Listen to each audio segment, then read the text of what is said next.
নমস্কার বন্ধুরা, আমি অ্যাস্ট্রোলজার লগ্নজিৎ। আমার চ্যানেলে আপনাদেরকে স্বাগত। আজকে এমন একটি টিপস দেবো যেটি কিন্তু আমরা সবাই জানি না, কিন্তু জেনে রাখা উচিত। সেটা হচ্ছে ঘড়ি কোন দিকে রাখবেন। ঘড়ি আমাদের জীবনে কিন্তু প্রচুর প্রভাব ফেলে, কিন্তু কারণ আমরা জানি সময়ই হচ্ছে সব। সেই জন্য এই টিপসটি জেনে রাখুন এবং ভিডিওটি প্রথম থেকে শেষ পর্যন্ত দেখুন।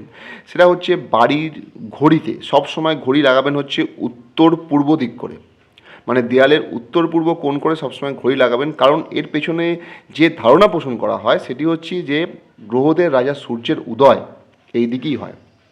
ফলে আপনার ভাগ্যের উদয় কিন্তু এখান থেকে হবে এবং জীবনে প্রভূত উন্নতি এবং বাড়ির উন্নতি এই টিপসটি ফলো করলে কিন্তু হয়। এবার পুরোপুরি বাস্তু তো আমাদের জীবনে পুরোপুরি প্রভাব নয়, অনেক কিছু দেখে উন্নতি হয়, কিন্তু এইটি বাস্তু একটি বড় প্রভাব ফেলে। সেই জন্য এই টিপসটি মেনে চলুন, আপনাদের ভালোই হবে। আশা করছি ভালো থাকবেন। ভালো লাগলে এই চ্যানেলটি সাবস্ক্রাইব করুন।